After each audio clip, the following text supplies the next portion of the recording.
Apa itu cryptocurrency? Cari jawabannya di Akbarpedia.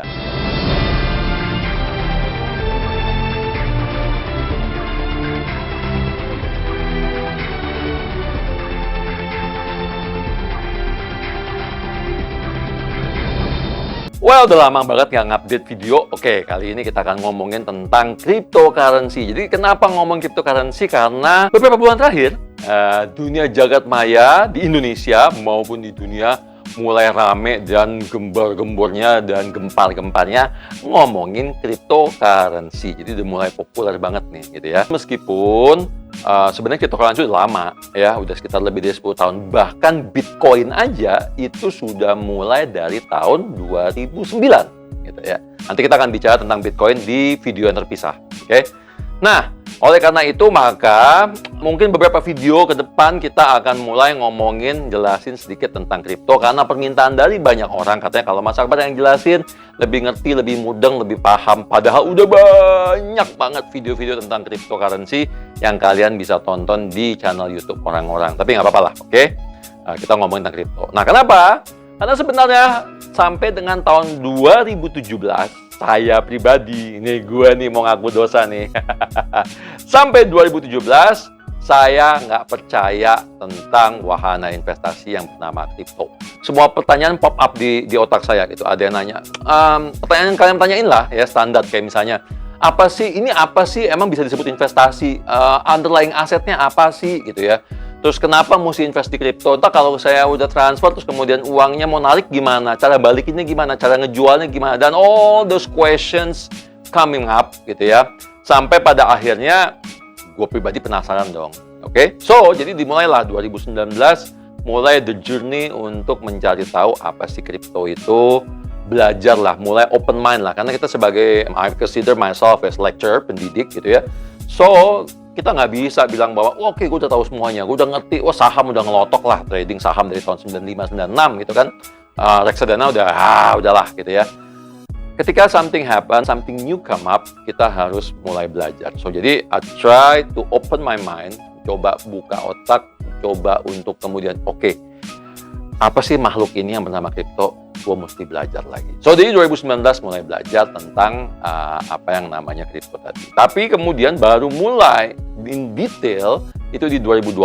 Karena kenapa? Karena 2020 adalah waktunya COVID. Dan ketika COVID, kita have a lot of time di rumah. Bisa googling, scrolling, cari materi, baca materi, dan juga mulai mindahin materi ke Instagram maupun ke YouTube ini. Gitu ya. Jadi, belajarnya lebih intens di 2020 dan tidak hanya belajar tentang si cryptocurrency ini, tapi juga kemudian mulai trading atau mulai main atau mulai masuk ke cryptocurrency sejak 2020. Jadi I'm a newbie, sama seperti kalian yang nonton ini juga.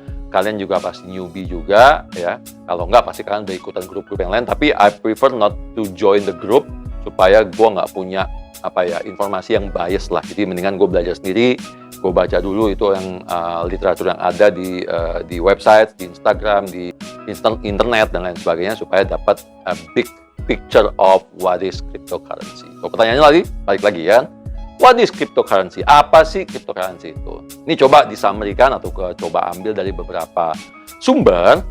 Cryptocurrency adalah sebuah mata uang digital, atau mata uang virtual ya, yang dijamin dengan yang namanya kriptografi ya.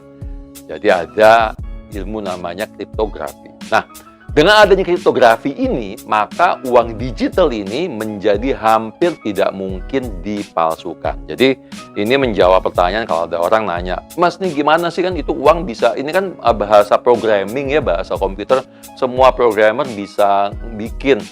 Nanti dulu, ada yang namanya kriptografi ya.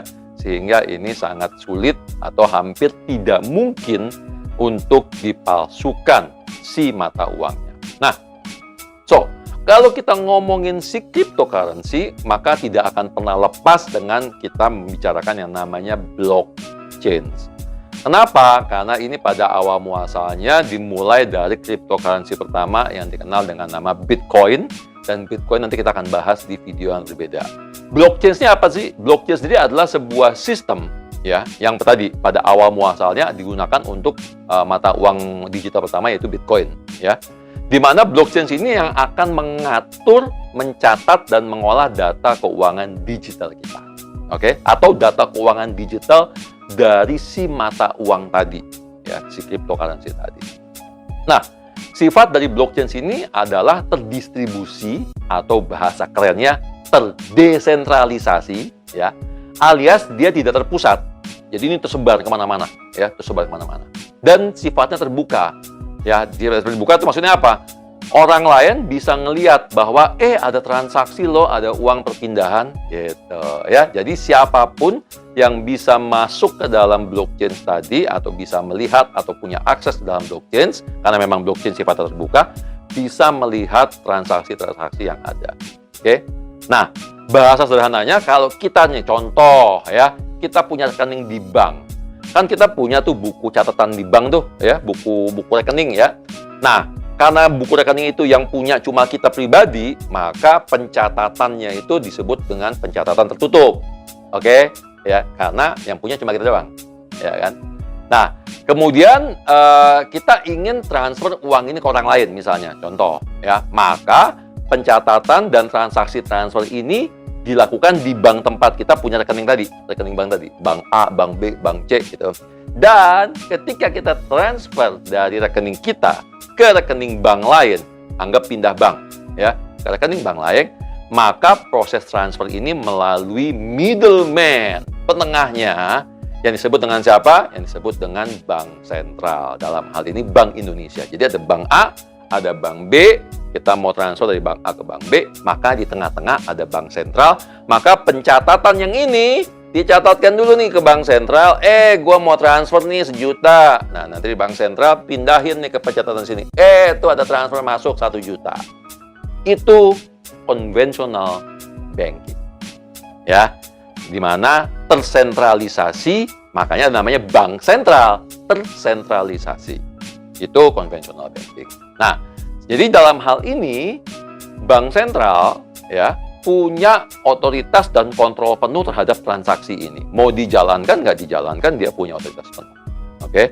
Karena kenapa? Bank sentral pun yang melakukan verifikasi dan validasi atas transaksi antar bank tadi. Oke, itu konvensional way, ya. Nah, sekarang kita bicara blockchain. Apa sih blockchain? Nah, pada saat blockchain itu, peran si penengah tadi, bank sentral ini nggak ada, ya. Jadi tidak ada yang namanya bank sentral dalam transaksi cryptocurrency. Yang ada apa? Yang ada adalah blockchain. Apa itu blockchain? Komputer, jaringan komputer yang tersebar di seluruh dunia. Waduh, ya, disebut dengan istilah namanya blockchain. Nah, pencatatan transaksi tadi, yang si transaksi yang rekening saya mau transfer ke rekening B tadi, ya, dilakukan melalui jaringan blockchain tadi.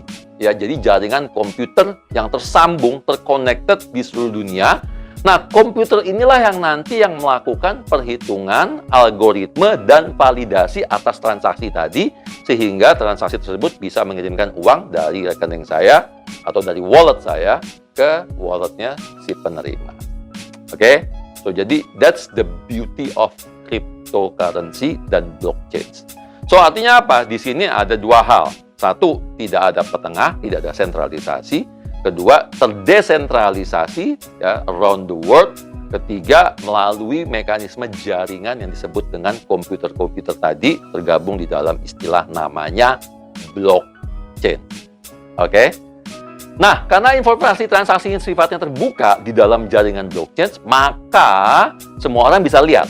Ya kan? Betul kan? Semua orang bisa lihat. Loh, kalau gitu ketahuan dong, Mas, duit gua gimana? Nah, di sini letak rahasianya.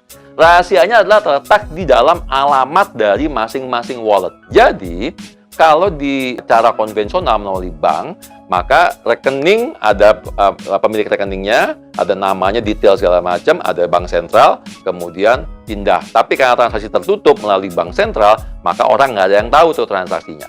Nah, kalau ini blockchain, karena dia terbuka, siapapun bisa melihat transaksi itu, ada perpindahan uang dari satu titik ke titik lain.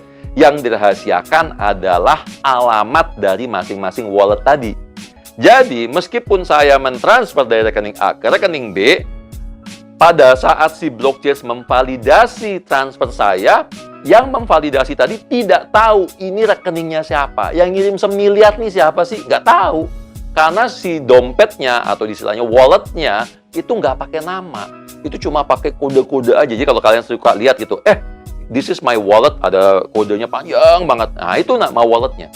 Jadi siapapun yang melakukan verifikasi dan validasi atas transaksi-transaksi ini, ya terutama di sini dalam halnya biar gampang transfer ya, transfer uang, maka dia tidak bisa mengetahui ini wallet punya siapa yang ngirim, ini wallet punya siapa yang menerima. Sehingga transaksinya pun menjadi rahasia. Gitu ya. Nah, ngomongin cryptocurrency, kita mesti tahu juga dong, apa sih kelebihan dan kekurangannya sebelum nanti kita masuk ke video-video lain. Apa kelebihan cryptocurrency? Nomor satu, ini universal, ya. Jadi seluruh dunia bisa menggunakan cryptocurrency selama kita sudah tahu punya nilai tukar. Contohnya gini, misalnya paling gampang. Saya pernah tinggal di Amerika, dan ini kebayang banget hasilnya seperti apa, ribetnya seperti apa, ya. Jadi zaman dulu, waktu saya tinggal di Amerika, orang tua saya mentransfer tiap bulan. Misalnya biaya hidup, ya. Nah, jadi yang dilakukan adalah apa? Kan dia punya uang rupiah nih, ya. Dia punya uang rupiah, kemudian dia tukar dulu di rekeningnya dia dalam US dollar, otomatis dia mesti punya lagi rekening US dollar, gitu kan. Kemudian dia mesti masuk dulu ke central bank, transfer melalui banknya dia lewat central bank. Central bank kemudian akan punya connecting ke bank di sono, ya, namanya bank korespondensi di negaranya, waktu di Amerika. Kemudian bank korespondensi akan baru mentransfer uang kita masuk ke rekening kita di bank sana, ya, karena ini beda bank soalnya, ya kan. Nah, jadi kebayang dong ribetnya, gitu ya. So jadi sementara dengan cryptocurrency tadi ini menjadi universal. Once kita transfer ke dalam satu akun atau wallet crypto, ya, dalam hal ini banyak banget macam-macam jenisnya, ya. Yang paling ngetop tadi namanya Bitcoin. Masuk ke Bitcoin. Nah, Bitcoin di Indonesia dengan Bitcoin di Amerika sama. Bitcoin di Indonesia dengan Bitcoin di Eropa sama. Bitcoin di Indonesia dengan Bitcoin di Australia sama. Sehingga ada yang namanya universal, ya. Kemudian jangan lupa juga tidak semua orang punya rekening bank, ya kan? Lah bagaimana nasibnya untuk misalnya, mohon maaf nih, yang sering terjadi adalah ada TKW, tenaga kerja wanita atau tenaga kerja Indonesia yang kerja di Arab Saudi, kerja di Hong Kong, di mana mau transfer uang dari luar negeri ke orang tuanya di Indonesia, sementara orang tuanya mungkin tinggal di daerah, di dusun, di mana buta huruf, nggak ngerti baca, nggak punya rekening bank. Apa yang terjadi? Ini yang paling sering terjadi, ya. Orang tua ini kemudian bisa aja ada oknum-oknum tidak bertanggung jawab, kena tipu, transfer nggak jelas, potong ini, itu, dan segala macam. Itu bisa terjadi. Sementara dengan wallet Bitcoin, kita tidak perlu ribet-ribet, bahkan sekarang tidak bisa buka sendiri melalui HP, tinggal download aplikasi, kirim kita punya ID, KTP, langsung terbuka walletnya tanpa harus punya rekening bank. Nah, oleh sebab itu, cryptocurrency ini dianggap universal karena tidak ada syarat apapun. Ada syaratnya, tapi tidak seribet atau sebelit-belit seperti kita buka rekening di bank. Kedua, cepat. Transaksinya cepat. Saya ingat banget zaman dahulu kala ketika saya tinggal di Amerika, kalau orang tua saya mau melakukan transfer, itu biasanya paling cepat 24 jam, ya, paling cepat 24 jam, paling lama bisa 2-3 hari baru uangnya masuk. So, jadi kalau saya butuh uang besok pagi, saya harus ngomong sama orang tua saya beberapa hari sebelumnya, dan orang tua saya harus transfer beberapa hari sebelumnya, gitu ya. Nah, sementara dengan transaksi cryptocurrency terbilang cepat jika dibandingkan dengan transaksi bank tadi, gitu ya. Misalnya kalau menggunakan tadi transaksi kripto, biasanya kita hanya butuh waktu sekitar beberapa menit, begitu dikirim mereka validasi, verifikasi, plek, uangnya langsung masuk ke wallet, ya. Bahkan hitungan detik bisa, ya, sampai dengan maksimal mungkin 1 jam, ya, nggak lebih dari itu. Oke. Kemudian ketiga, transparansi. Jadi setiap pengguna dari cryptocurrency bisa melihat semua transaksi yang pernah dia lakukan. Karena kenapa? Karena sifatnya blockchain adalah transparan dan terbuka dan bisa dilihat oleh siapa aja. Namun tentunya kamu tidak akan mengetahui transaksi tersebut dilakukan oleh siapa karena hanya dalam bentuk angka tanpa identitas. Ini tadi bicara masalah kerahasiaan. Nah, kontrol pribadi, setiap pengguna bertanggung jawab atas uangnya masing-masing. Ya. Oke, tadi pro-nya. Sekarang kita lihat cons-nya, kekurangannya. Apa kekurangannya? Password, penting banget, ya. Sekali kalian lupa password, maka kalian tidak punya akses karena tidak bisa dibuka oleh siapapun. Penting banget, wallet itu terkunci rapi, ya, encrypted, kalian harus ingat password kalian, catat yang baik dan benar. Ya, karena cryptocurrency menggunakan sistem password, jadi tanpa ada pihak yang ngaturnya, orang nggak ada yang tahu. Maka kalau kamu berisiko kehilangan semua uang kamu di dalam wallet tadi atau dalam crypto tadi, kalau kamu lupa sama passwordnya. So, jadi jangan sampai lupa password wallet kalian. Ya, itu pertama. Kedua, celah bagi kejahatan. Tidak ada yang tahu siapa yang ada di balik kode-kode kriptografi tadi, ya kan? Tadi rekening pengirim sama rekening penerima atau walletnya nggak ada yang tahu punya siapa, ya. Nah, oleh sebab itu banyak orang memanfaatkan cryptocurrency untuk hal-hal yang sifatnya kejahatan, gitu ya.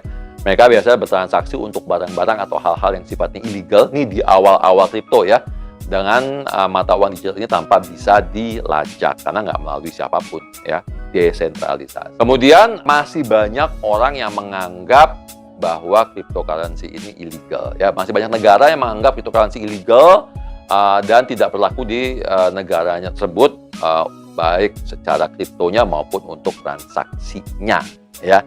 Nah, di Indonesia cryptocurrency sudah diakui sebagai wahana investasi melalui Kementerian Perdagangan, diawasi di bawah Bursa Perdagangan atau Bapepti, ya. Tapi belum, ya, sampai saat ini belum diakui sebagai alat tukar untuk transaksi pembayaran. Kalau kita bicara tentang cryptocurrency ini, ya kita bicara tentang shifting paradigm atau perubahan paradigma, gitu ya. Sehingga akan sulit bagi kita kalau membandingkan konsep kripto dengan konsep konvensional, gitu. Sama sulitnya kita membayangkan 15 tahun yang lalu ketika kita belum bisa lihat atau belum bisa video call pakai HP. Pakai HP, kebayang nggak? Pakai HP terus bisa lihat foto, gitu, bisa ngomong, itu kan belum kebayang, ya. Meskipun kita pernah lihat di film-film Hollywood, tapi zaman dulu belum ada teknologinya dan belum bisa, gitu ya. Atau misalnya yang paling gampang yang sehari-hari adalah transfer uang pakai HP. Zaman dulu 15 tahun yang lalu nggak kepikiran, HP itu cuma bisa nelpon sama SMS, ya kan? Boro-boro chatting.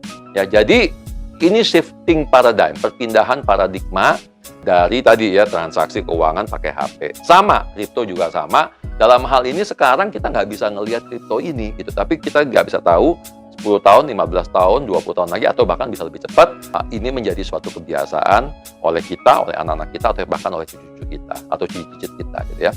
Nah, jadi cryptocurrency itu adalah mata uang untuk masa depan. Butuh waktu yang lama juga untuk bisa berkembang dan bisa diterima oleh masyarakat di seluruh dunia.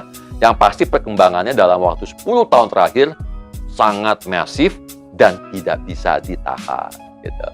Dan seiring dengan semakin canggihnya komputer, HP, teknologi internet, maka perkembangan uang digital ke depannya harus bisa berjalan lebih cepat lagi. Seperti yang katakan tadi, bisa jadi lebih cepat, bisa jadi cuma 5 tahun, ya. Dan saat ini ada lebih dari 1.440 mata uang digital yang telah diluncurkan dengan tujuan dan fungsinya masing-masing. Itu sebabnya kita harus belajar tentang mata uang ini sebelum memutuskan berinvestasi, ya. Pelajari dengan benar. Nanti kita akan bahas di beberapa video bagaimana cara melihat, menganalisa fundamental, apa itu fundamental dari cryptocurrency, ya. So, pelajari dengan benar, baca-baca lagi. This is not a financial advice. Ini bukan nasihat investasi.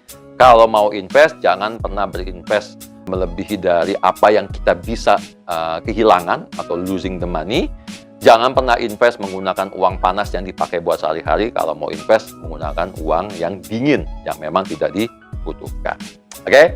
Moga-moga sedikit menggambarkan, ya. Apabila Anda suka dengan video ini, jangan lupa untuk di-like, pencet bel-belnya, supaya nanti kalau ada video yang baru, kalian bisa terima video yang baru, dan sebarkan ke teman-teman yang lain.